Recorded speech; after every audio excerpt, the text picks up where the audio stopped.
It is an honor to be here as the rector of the Royal Danish Academy presenting Grafton Architects. And before we delve into their remarkable work, let me briefly introduce the Royal Danish Academy, where I am rector.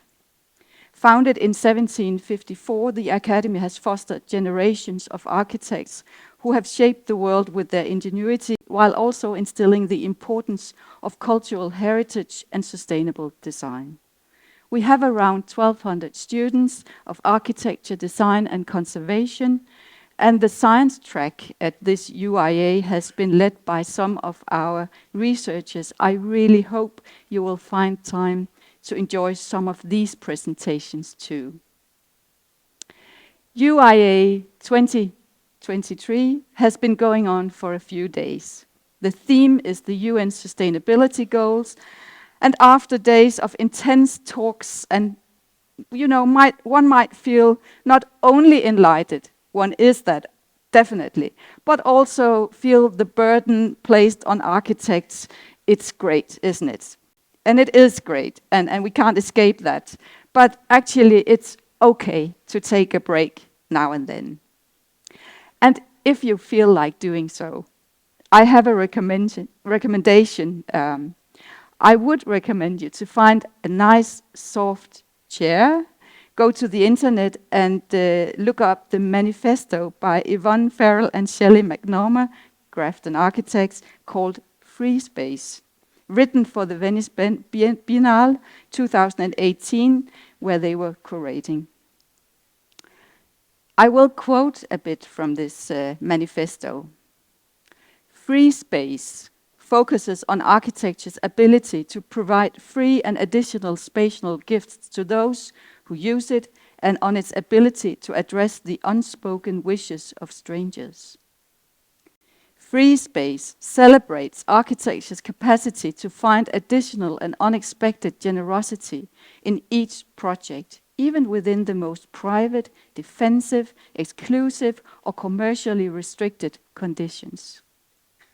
Freespace provides the opportunity to emphasize nature's free gifts of light, sunlight and moonlight, air, gravity, materials, natural and man-made resources. Freespace encourages reviewing ways of thinking, new ways of seeing the world, of inventing solutions, where architecture provides for the well-being and dignity of each citizen and at this fragile planet. Freespace can be a space for opportunity, a democratic space, unprogrammed and free for uses not yet conceived. There is an exchange between people and buildings that happens, even if not intended or designed. So buildings themselves find ways of sharing and engaging with people over time, long after the architect has left the scene. Architecture has an active as well as a passive life. Freespace encompasses freedom to imagine, the free space of time and memory, binding past, present and future together, building on inherited cultural layers, weaving the archaic with the contemporary. Grafton Architects are interested in the choreography of daily life, and they have choreographed, I think it's called, a lot of all of this of very high quality. They have mastered the use of daylight throughout their wide and exceptionally varied design production. They use natural light to differentiate and articulate spaces of different importance, functional purpose, and experimental atmosphere. Daylight is employed in their design process as an integrated and irreplaceable quality, along with the spatial arrangement, structural frame, and technical systems. Your works are truly inspirational. Please enter the stage to tell us more about them. Thank you, Lene, and I'm delighted to be here. Yvonne is very sorry that she can't be here. She unexpectedly contracted COVID. We thought that was all over, but it's not. And we're delighted to be part of the Daylight talks. we were so happy to and honoured to receive a Daylight Award last year. I'm going to show fragments of about 8 projects.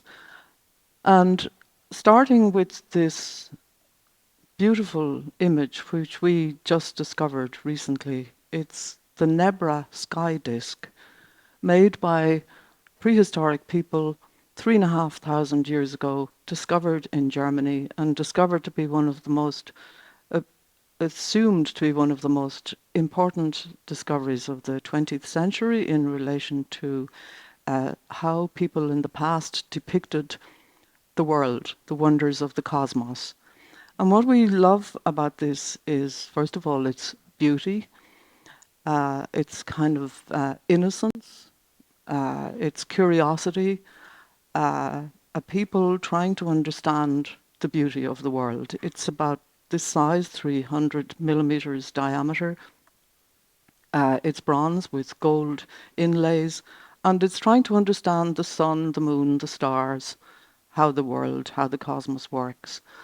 And it also reminds us in a way of the way that we work as architects. And we chose this theme, sub-theme, Geography of Hope, which comes from an architect, Nicholas Olsberg, writing about drawings found in the Architectural Archive in Shotwell in the UK, where he's describing visionary drawings made by architects, sometimes in post-war times, trying to come out of a bad period, let's say, in life, and making these drawings which express what he called a geography of hope. And we feel that that's what we as architects have to try to do every time we make a project. We're also interested in the idea of fragments, that when we work, we don't have a cohesive whole idea.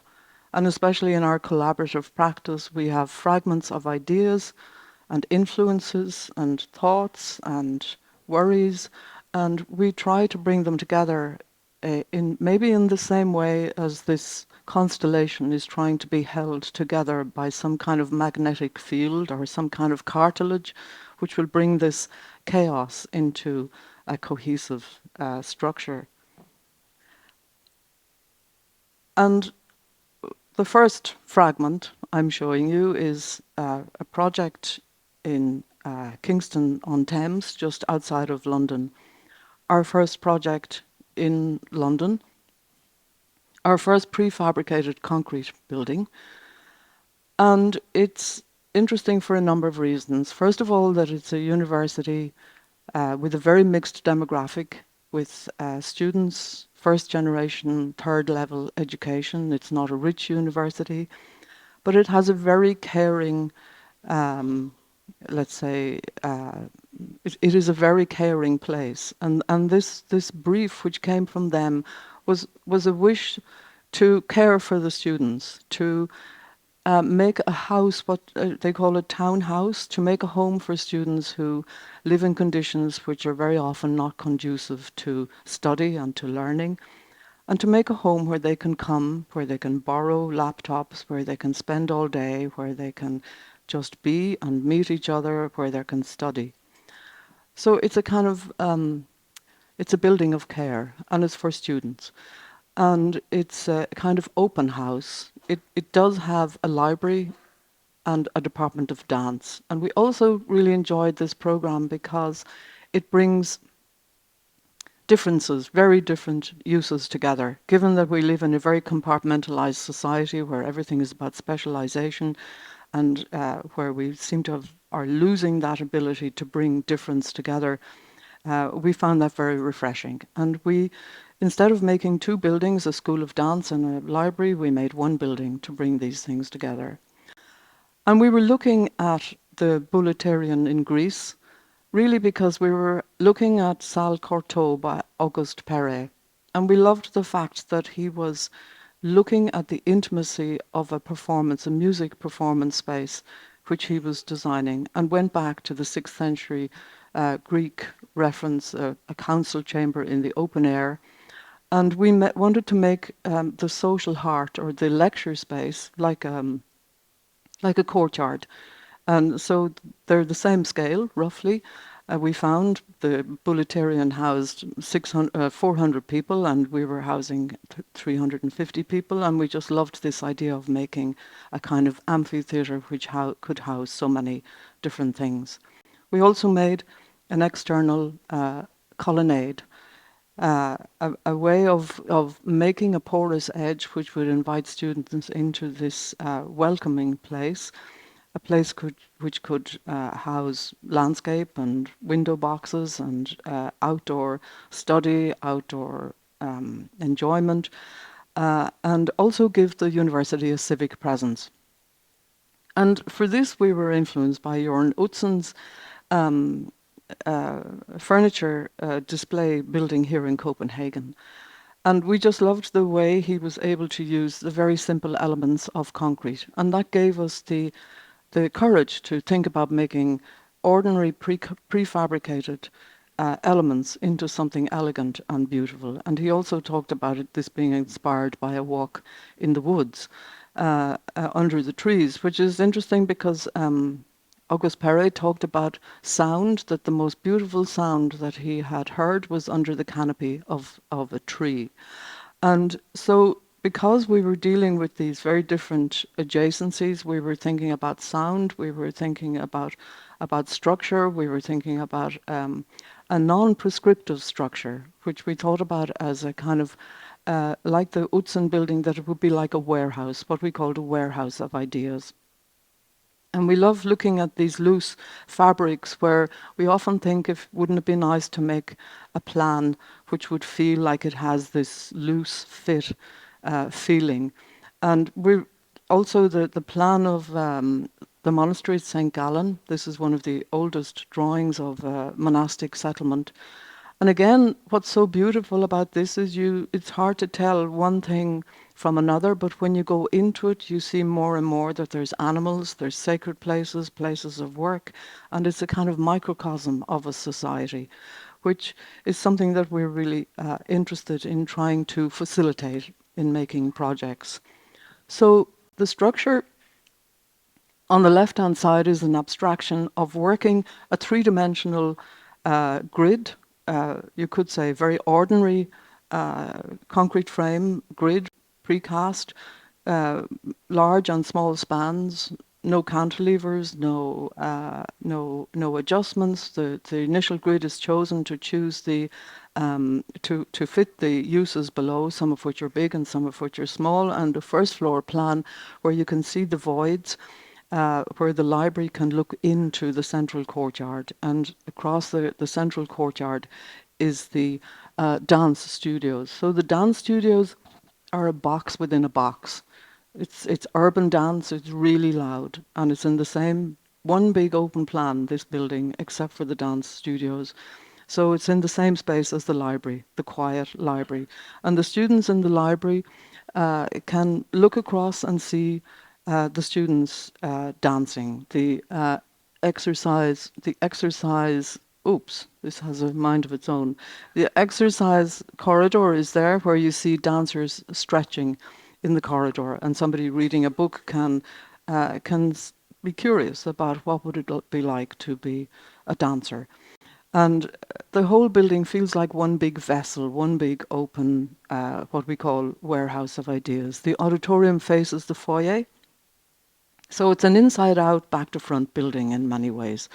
There's no walls, the circulation is on the outside, the fire escape is on the outside, and the performance space faces the public entrance.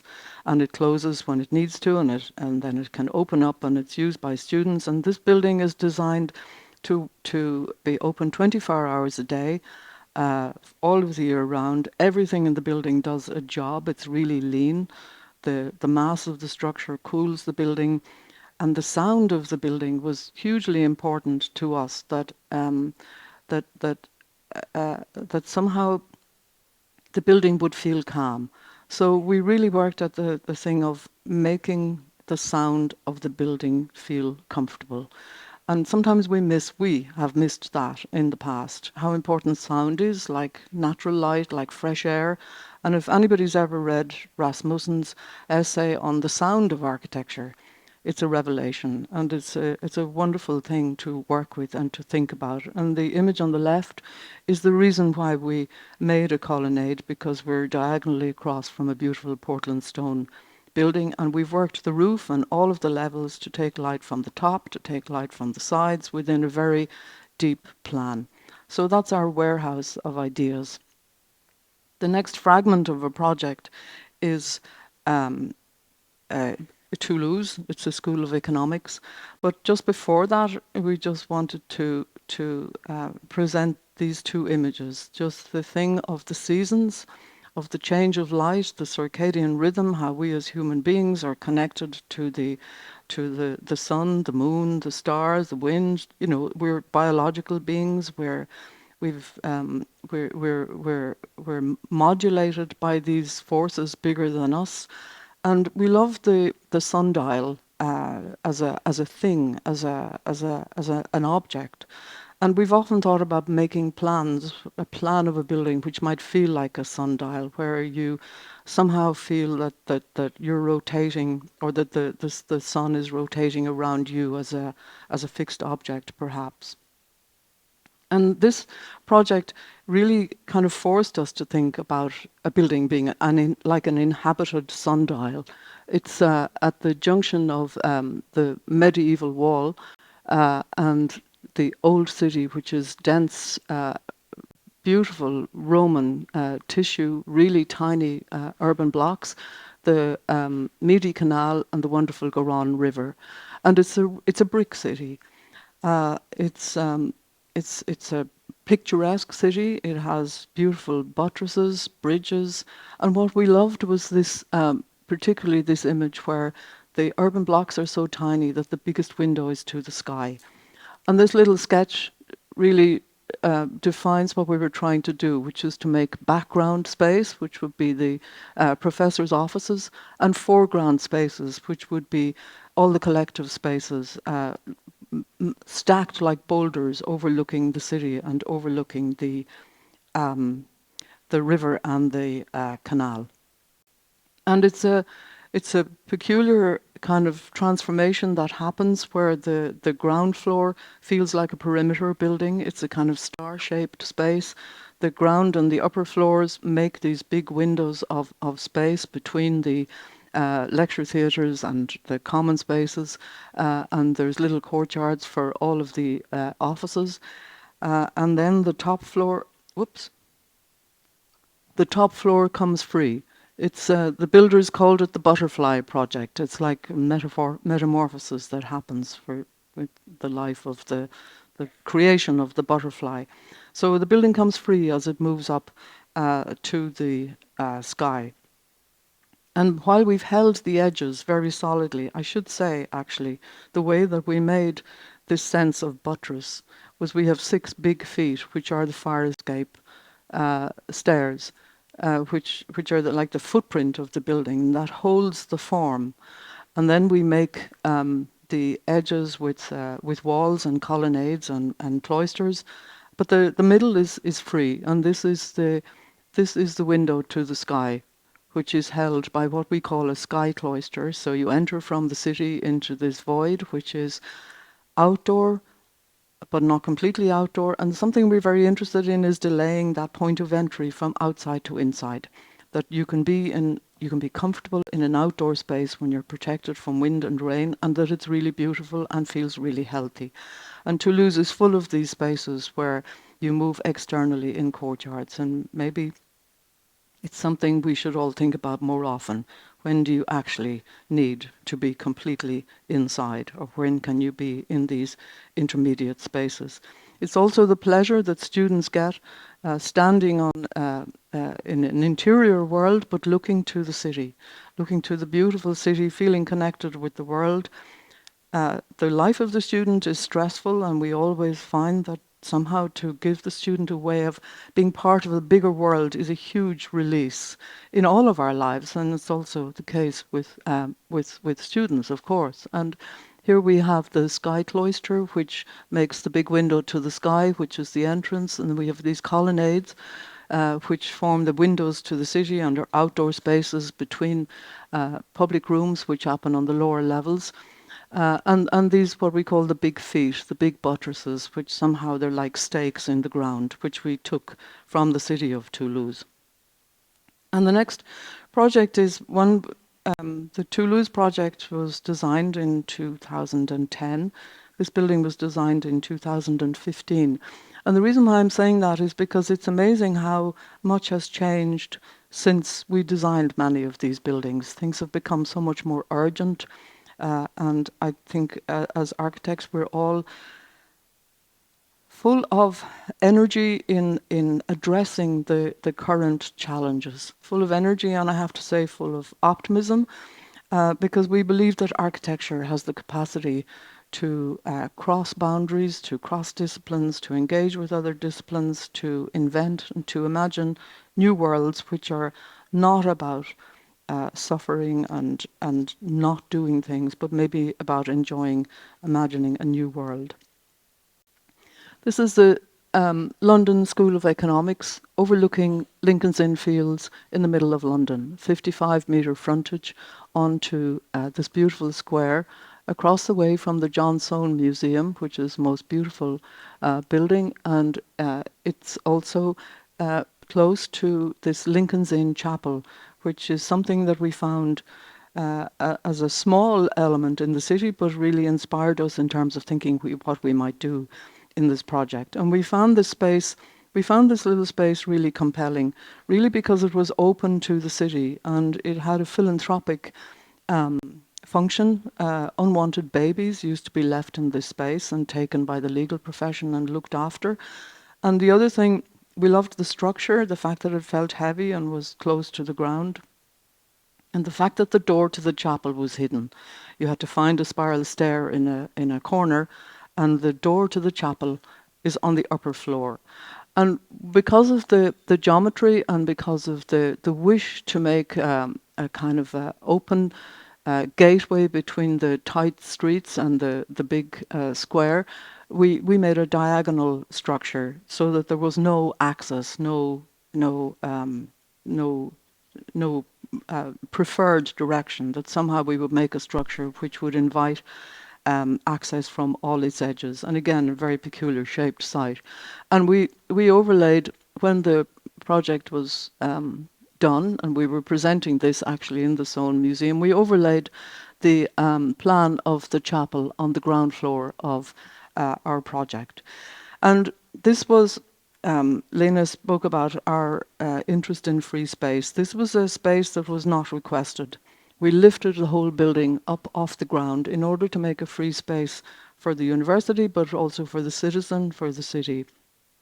That was because of the density of the surrounding streets, but also, I suppose, to really push the idea of what is the role of a university in a city, and also to celebrate the fact that a university is a public institution, that it's an important institution in the city, and that it could have open doors on its ground level. And again, looking at structure in the abstract, we often talk about structuring space, that the structure, Louis Kahn said that structure is the maker of light.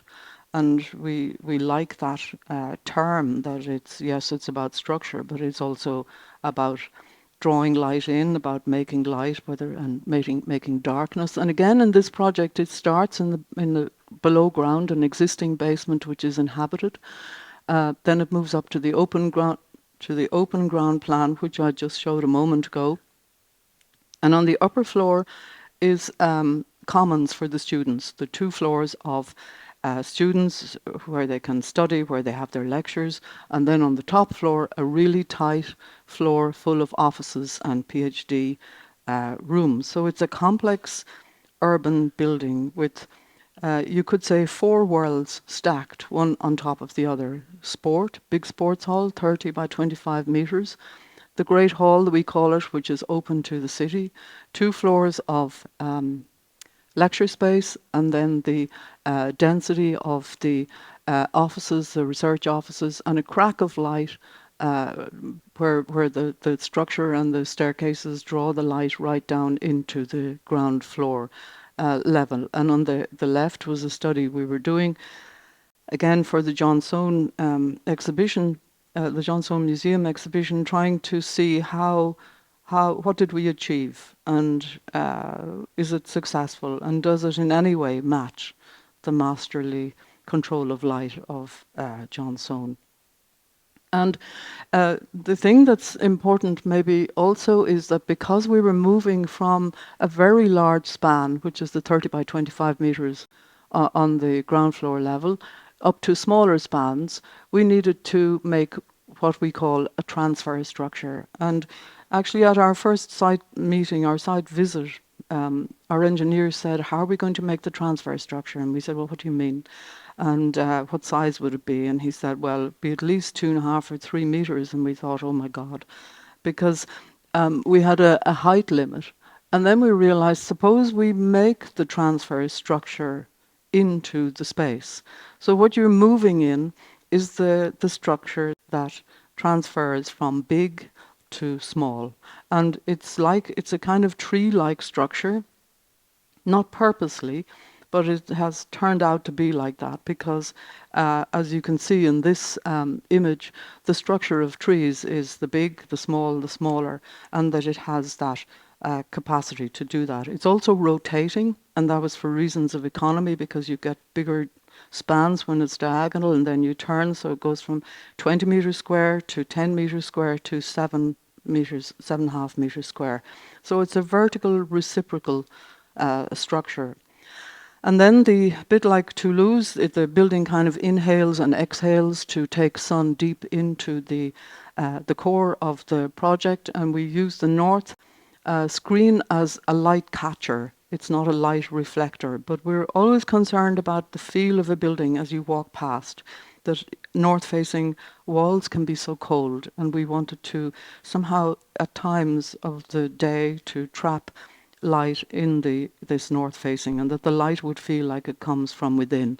And then we make all these, again talking about the sundial, it's like these carved cuts to give every office a window and every office an opening window. So this is the Great Hall, where you're moving in the free space and you're moving in the structure which transfers from the large to the small scale spaces up above. And there's something interesting. We were really worried about the beams kept getting bigger and bigger, which happens when you're on site. And the springing point kept getting lower and lower. And we were really worried about that. But there's actually something, a bit like the Lincoln's Inn chapel, there's something very reassuring and enveloping and enclosing, and it's a really nice feeling actually when you feel that the structure is coming so close to the scale of a human being. And like the chapel in Lincoln's Inn, we made a big spiral stair, so there's no door until you get to the third floor where you move into the research offices. So you can come in, the citizen can walk through the city. There is a slope in the ground which we had to very carefully modulate to 1:60 so that there's no steps, there's no ramps. It's completely open, and that's quite a challenge in terms of access for all, but it's so important to make a floor which runs through the building and makes a connection between the citizen and the city. And then when the branches of the trees start to change, this is the students in the space between lecture spaces inhabiting this place quite happily. What's interesting to watch is the way that students like to have their own place, but to be with other people. I mean, we're all like that, to have a sense of privacy, but to be in a public space, to feel like you're part of a bigger world, that you're not isolated. And sometimes we forget those simple things of the needs of human beings. And then moving on to, these are two images we've used for a very long time. I wouldn't like to say how long, but we love this. We discovered that when we put these two images together, that it somehow helped us to understand the way that buildings occupy the ground or occupy the earth. The image on the left-hand side is the karst landscape in the west of Ireland, which is limestone. And the rain corrodes the limestone and makes these cracks, which if you see from the air, it looks like a very dense city with all the richness of the natural life happening in the crevices, which is it's a microclimate. It gathers the heat, and you get all these fantastic flowers and sweet grasses which grow between the limestone cracks. And then on the other hand, we have the Sver Fen pavilion in Venice.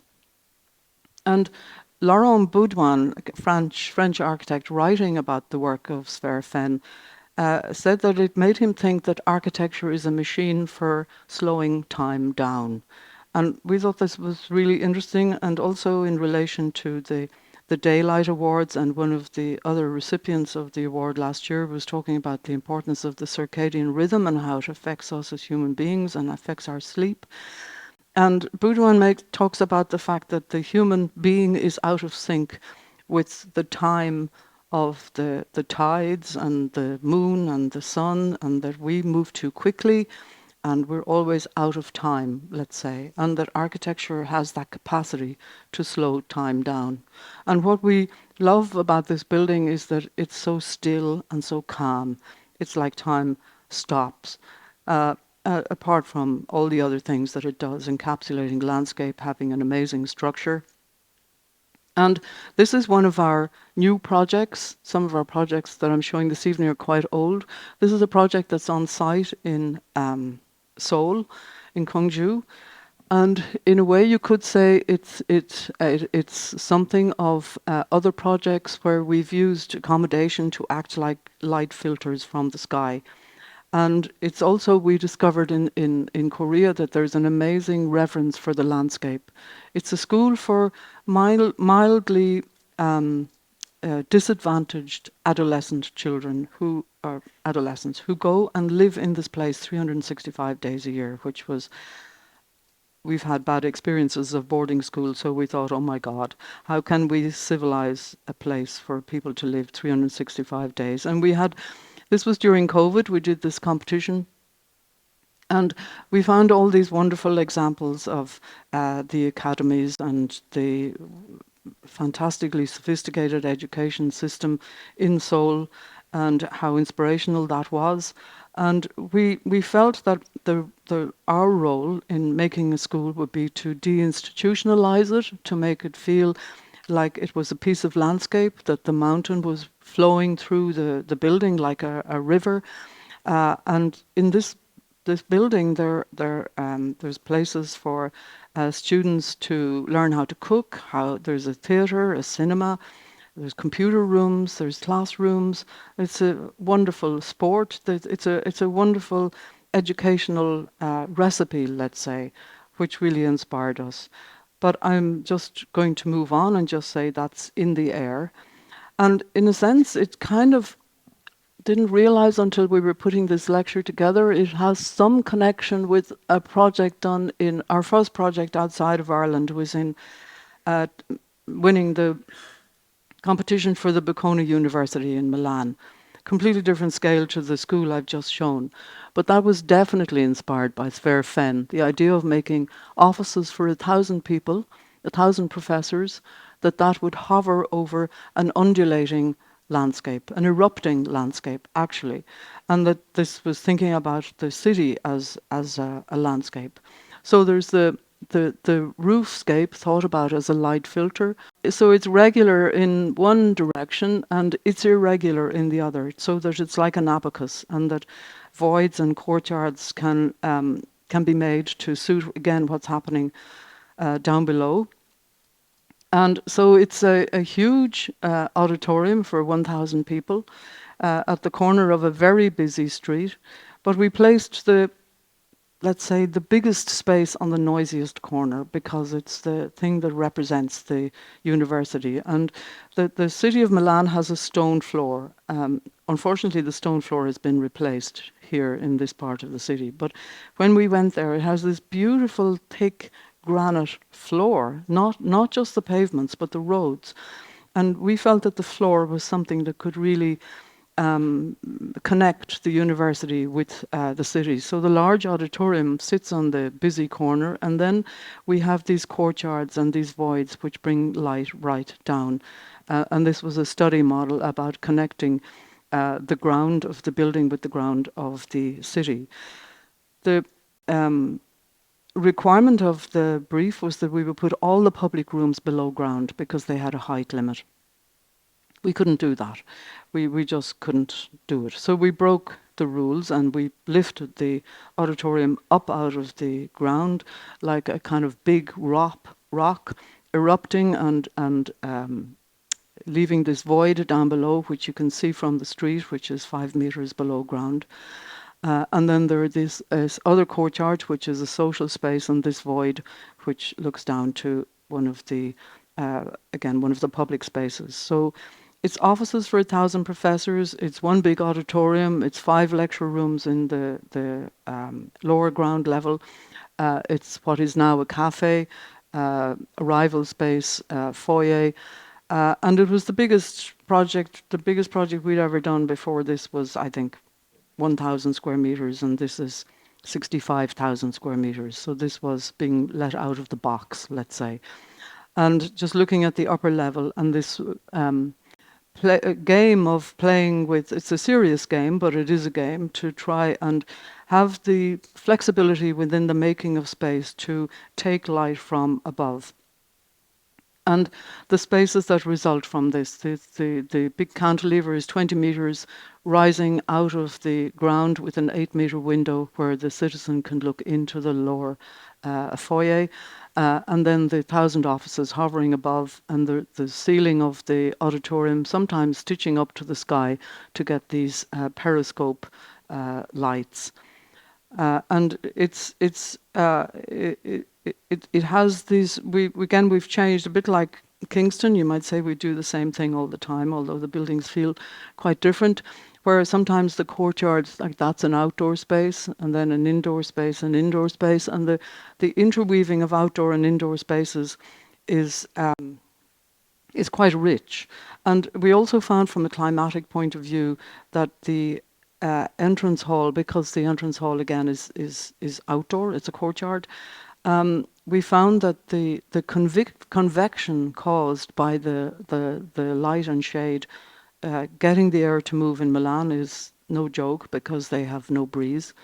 And it just works from a convection point of view that there's that sense of comfort within these outdoor and semi-outdoor spaces. And then we used these glass shingles to give privacy to the professors.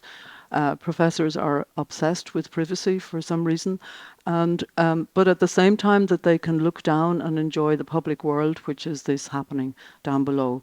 When we opened this building, one of our architects plays the cello, and she was playing the cello here, and there was a big problem fixing a time that wouldn't disturb the professors. But when she started to play, the building was like a big musical instrument. The sound just kind of hit you in the stomach, and slowly all these windows started to open from up above, and it was really lovely.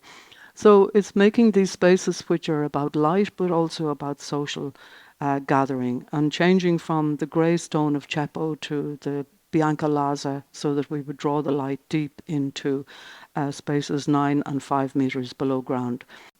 And then quite different to when we talk about geography, we think about contours.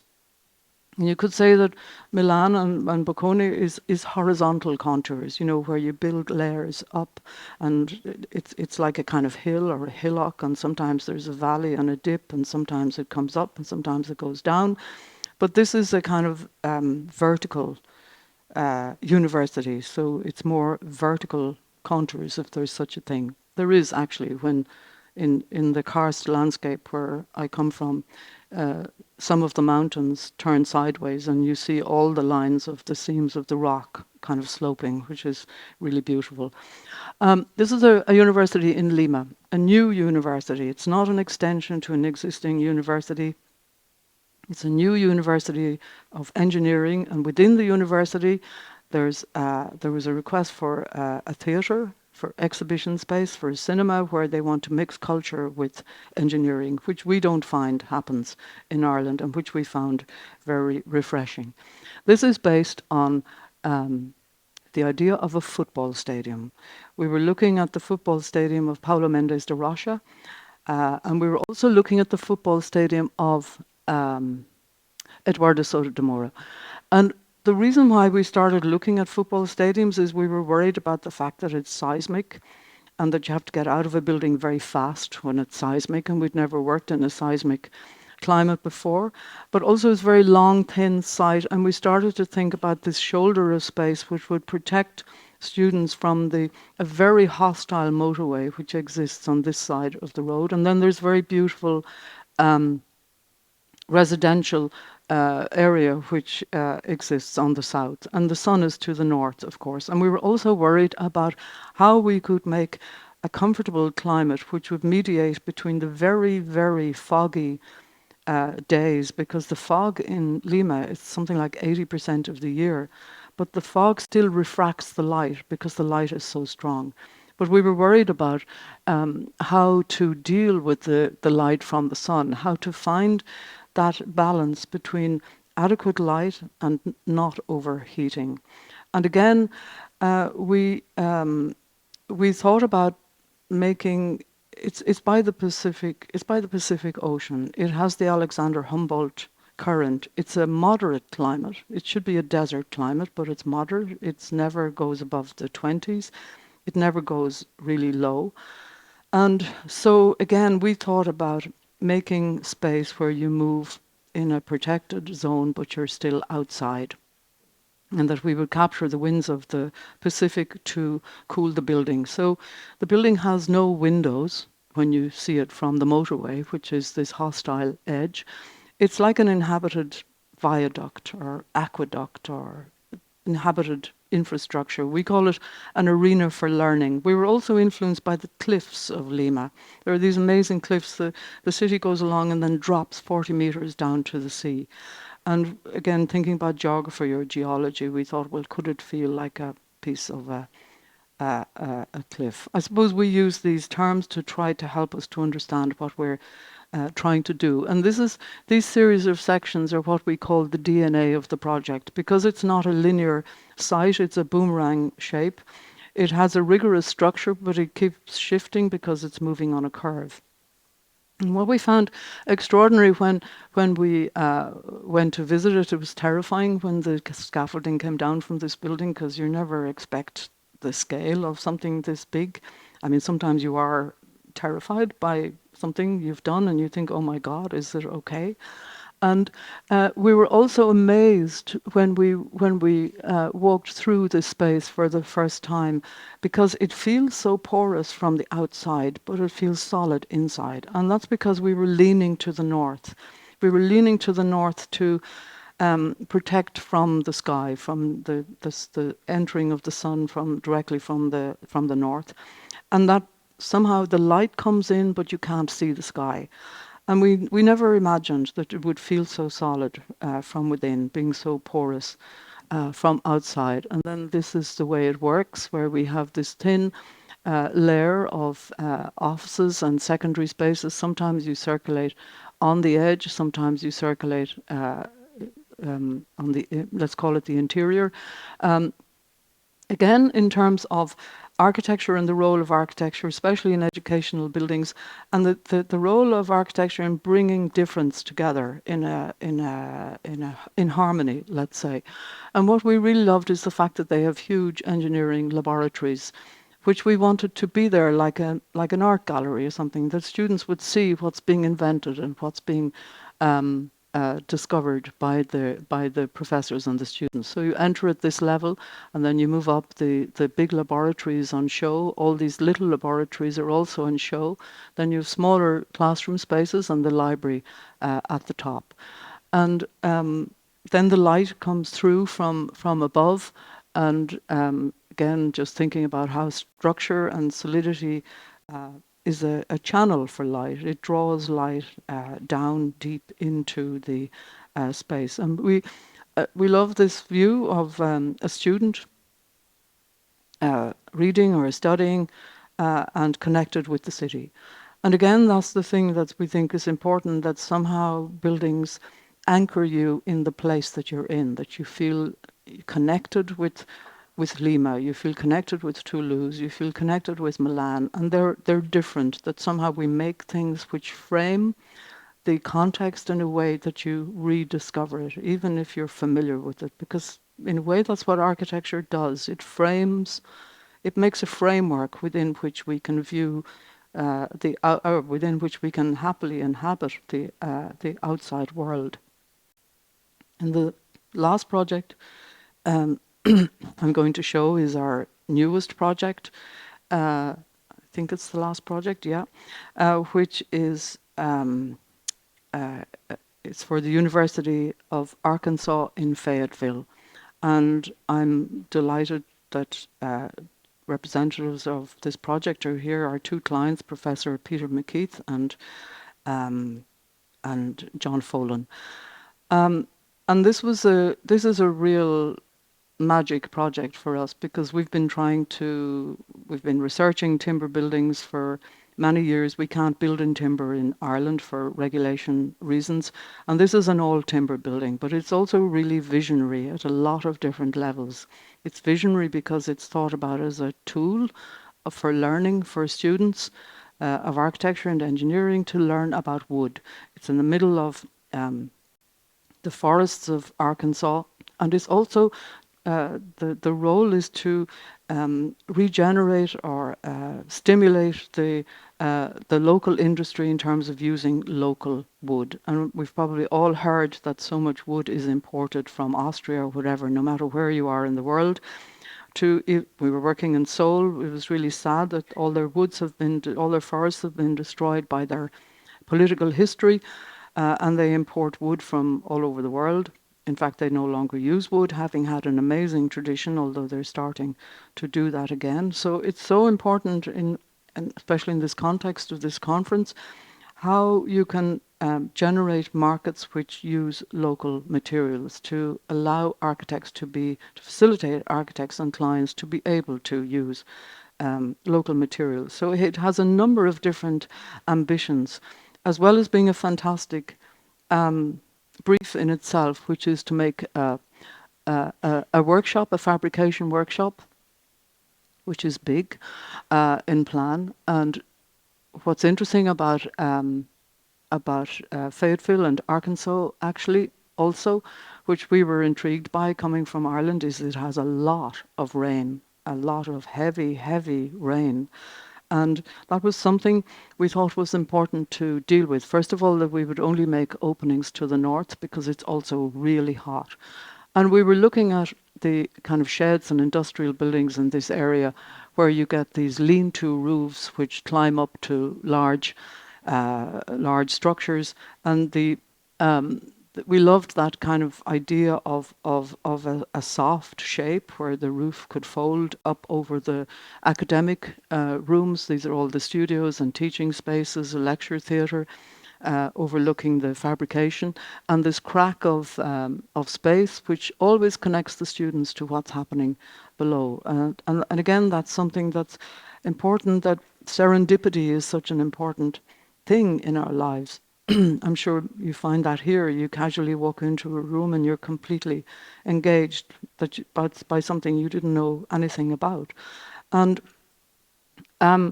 what's really interesting working about with timber is that it's so different to concrete, because you can see we've done a lot of concrete buildings, and Toulouse is a brick building, but because it's elemental and all the structure is expressed somehow, the forces of the structure are evident in the architecture.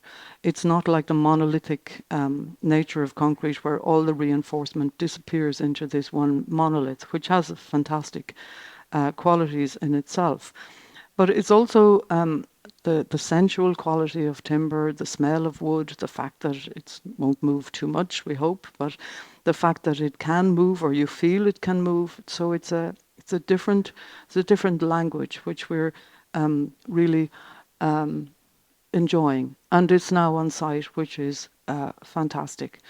And Again, just looking at the interior space, making a big workshop which is visible from the street, so the passerby can look into the street, look into the workshop.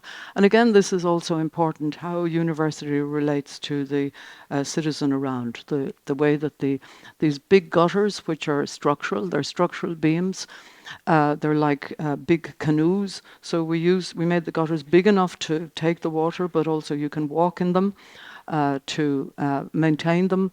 And they're key part of the structure, how the collector of rain makes the key part of the structure. And we love the size of the timber columns with their concrete shoe, their concrete plinth, and the columns that move, from top to bottom. And because this fabrication floor had to be kept free, and we wanted the lecture theatre to be able to overlook the fabrication yard and not obstruct the machinery down below.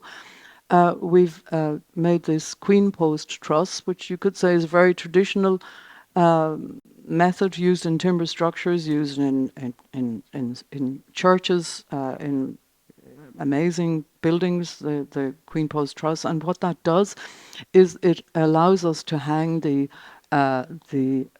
lecture space from this blue truss, which is oak, and the rest is in southern yellow pine. And we're discovering the qualities and the nature of all of the different timbers, and there's other timbers, other local timbers going to be used in the balustrades and door handles. So it's a wonderful opportunity to celebrate the local resource, and also to celebrate the act of making, because not so many institutions, educational institutions, are based around making. So again, so many institutions are becoming more abstract and more academic, and we loved the fact that a workshop is the social heart of this building, and that it can rise from being a workshop up to having a civic presence on the public route and make a contribution to the civic life of the city. I'm just going to finish with something we showed as part of the John Soane museum exhibition that we had, where we took the liberty of comparing the section through the John Soane Museum with the Marshall Building. And this is a point cloud survey of the project we finished in London. And I'm trying to remember the name of the technique they used for the John Soane section. I can't find that, but it's this most beautiful drawing of section of how the dome of the roof light has the cold light, and the way that Soane manipulates colour. And he was a contemporary of Turner and used yellow to make warm light, and how he's a master of light, the way he draws light into the building, and how this building that we have done, how it deals with similar techniques, let's say. But we were also really surprised when we were doing the research into the John Soane Museum and into the work of John Soane. We found an essay by Jonathan Hill called Black Rain Fell on the City.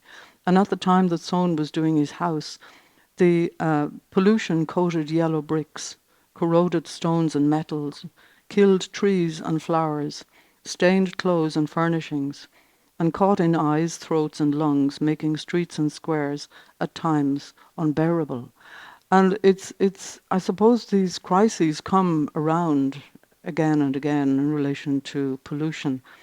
And just to go back to the geography of hope, when we see the way that Soane dealt with the outer world and could still make a kind of paradise, or a wish for a paradise, in the way that he decorated his rooms, in the way he used colour, that it was full of joy and full of optimism. And I suppose that's our message, that it's something that architecture has the capacity to do, which is to make a geography of hope.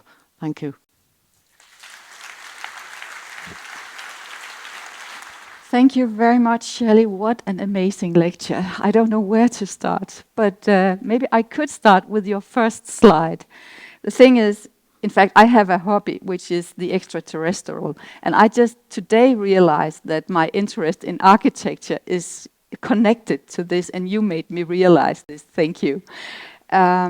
Going back to your university buildings, you are talking about this, I would say, psychological, philosophical almost dimension of the windows as a hole to the sky, and the fact that we need to look up there to maybe think about things. Can you elaborate a bit on this aspect of light, which is more than just functional? Yeah, we're preoccupied with light, but we're also preoccupied. I suppose the first question we ask ourselves is, what kind of world are we trying to make? And how do we interrogate the program in a detailed way so that we understand what's required, so that we're not just floating off making something for the sake of it, but what is it that's needed, and how can we make a world which we're translators. We're translators of need into space.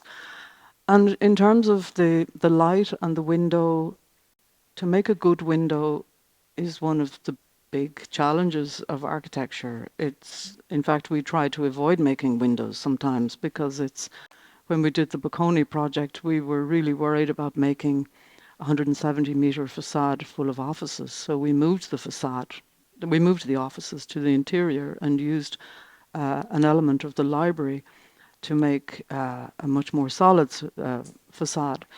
So windows are the most challenging, but also the most important thing. You could say Paris is made from one window. Dublin, actually, 18th century Dublin is made from one window. And the proportion of the window, the way it takes the light in, the depth, the reveal, it's our way of viewing the world. It's what connects us to the world. And the same is true in relation to the sky. We found that little courtyard in Toulouse just so beautiful that you could imagine sitting down and seeing the sky, and you're in a dense city and everything else is restricted, but you have a window to the sky. So it's all to do with how we occupy space and what space contributes to our lives, whether it's a university or a house or whatever. I have more questions, but maybe some of you do too, and we have time, I think, for a few questions. So anyone? There's one up here. Thank you very much for the wonderful talk. So my name is Chen Si. I'm a PhD student at University and University Paris 1. And I also work as consultant for Relux China and M&D Architects. So actually it's interesting that I graduate from LSE and my boyfriend is studying at Telecom Paris. So this question is actually from the two student communities from these two schools. So first of all, they would like to say thank you for the wonderful atmosphere that you have created for these two schools. They really like the daylight that during their work, and they really like the active atmosphere that can elaborate the students to work together. So they are wondering that is that challenging for you to balance the two aspects, the like daylight introduced the architecture and the sustainable energy saving, because the temperature can be that hard to control in the building. Yeah, we actually think about facades and windows as instruments of climate control, and all of the buildings that we do, the proportion of solid to void, for instance, it's designed by instinct, but it's also worked scientifically by our environmental engineers. And for instance, in Toulouse, every wall is different because it goes from being really sunny, where it faces south, to facing north, and the brick, didn't show that, but the surface of the brick is modulated to deal with shade. And in places like Milan, because we make courtyards and they're quite tight, the courtyards act as the shading device, or the outer layer of glass acts as the shading device. So we're extremely conscious about shading and solar gain, and have been for many years. And actually one of the things that we find important is that sometimes it's the first moves that you make that deal with comfort and climate. Like, we really believe that you don't always have to be inside, that you don't always need glazed corridors, that maybe you don't need any corridors, that the kind of ancient techniques of, in Ireland we have some beautiful monasteries where you have cloisters moving around a garden, and the sky is the ceiling, and it rains and it's windy, but it's comfortable. And it's also really good in educational buildings, because many of these are converted to educational buildings. So it's the steps, it's the choices you made before you get to the window are also important. You know, that you don't put the window where you're really going to be creating a problem. So it's all interlinked, that it's there from the beginning, how you think about what window are you going to end up with, and how do you make a window which receives the light and moderates the light, and at the same time is comfortable to sit at a window. There's nothing nicer than a beautiful window. I'm not sure if that answers your question. I think it does. Yeah. Yes. I've got a question about context, because there are certainly things that you always bring with you, I think, from, I remember when you talked about Bocconi, you talked about the South Bull Wall, for example, and related that to the stone floor of Milan. How long do you spend investigating context when you arrive, let's say, in London? And I mean, I'm struck by, you find the chapel, which I'd never heard of before, even knowing Lincoln's Inn a little bit, or the particular, I think there was an abbey or a monastery in Toulouse, which is reflected in the buttresses, etc. How do you discover these? How long do you take to survey, if you like, your context? Yeah, thank you, Mike. I thought he was going to ask a really, really hard question. That's coming. That's coming now. He's a really good architect, and he makes really sustainable buildings. And when we went to I have to say there's an element of, maybe terror is an exaggeration, but when you're doing a competition in a new city, you go and my God, you don't have a clue what to do or where to start. And I've said this before, so if some of you have heard me saying it, forgive me. But we worked in Dublin and in Ireland for 25 years before we did any work outside of Ireland.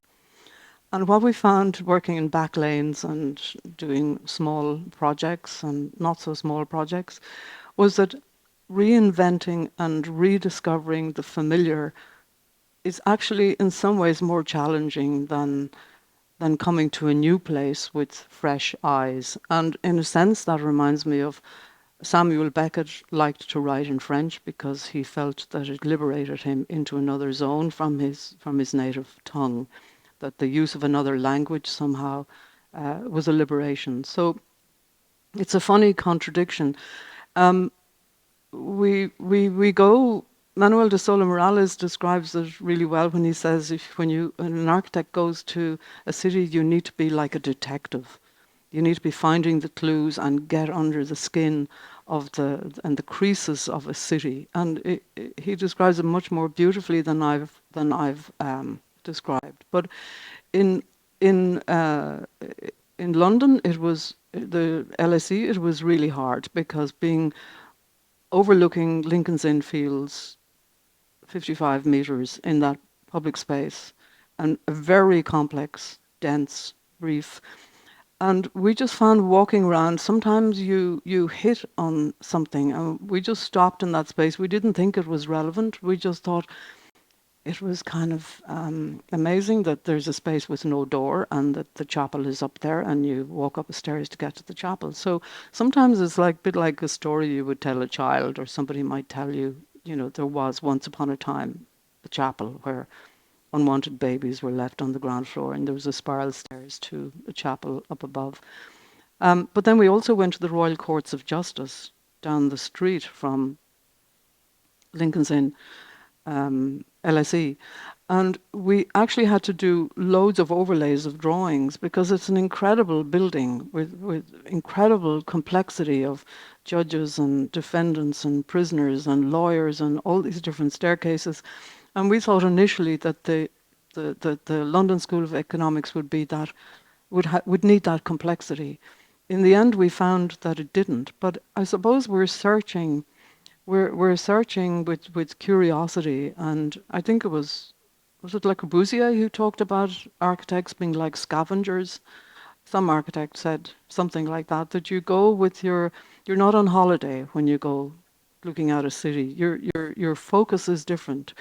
And Toulouse we found extremely difficult because it was almost too beautiful.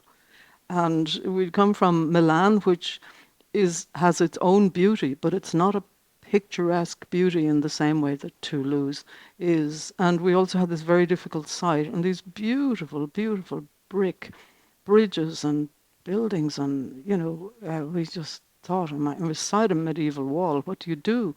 And it takes time, but I think maybe the first image is about this thing of fragments, because it always we've only recently started to articulate the way that we work, which is you start with chaos. You start with all these fragments. We try to involve all or a lot of people in the office who are very opinionated, very skillful, very fluent, and we often have what we call an ideas wall, and it's like a collage of a whole load of things, and then you have to try and see, well, where is the answer here, and how do we bring very disparate and different ideas together, not edit them out, but how can we bring opposites together, and what is the thing that would hold it together? And it's a fascinating stage, and it's extremely stressful and makes everybody very irritable, and then you find a kind of balance. So I suppose I also love the fact that sometimes you get an answer from small things, small observations, and I think that's something we've learned from teaching. Students can sometimes bring, a young student, first year, whatever, can sometimes bring a drawing, an observation into the studio, and it can change your view of the place because they can see fresh. And actually, I was speaking last night with the president of the RIAI who knew Barragan, but I think it was Barragan who said that as architects we have to always see with innocence, that somehow you're looking at things afresh, and that a pavement or the floor of a city can inform the way you think about a building. We didn't know that, but I suppose it's just to open yourself to the influences, to the smell of a city, to the feeling of the air, to the light of a city, to the feeling of a city, because Milan is it's quite a defensive city, it's quite hard on the outside.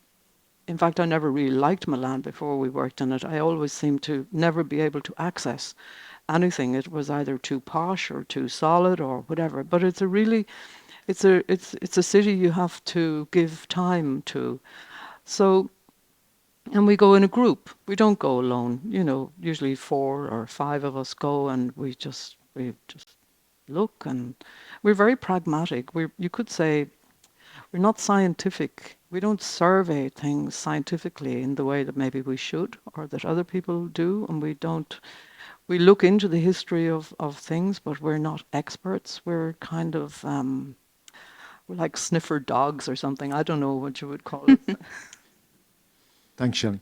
That is a beautiful description of architectural methodology that you have just given us, and how it differs from the scientific one. And I think that's probably quite a nice way of ending this talk. We could go on forever. I know there are many questions, but thank you, Shelley, very much. Thank you. Thank you.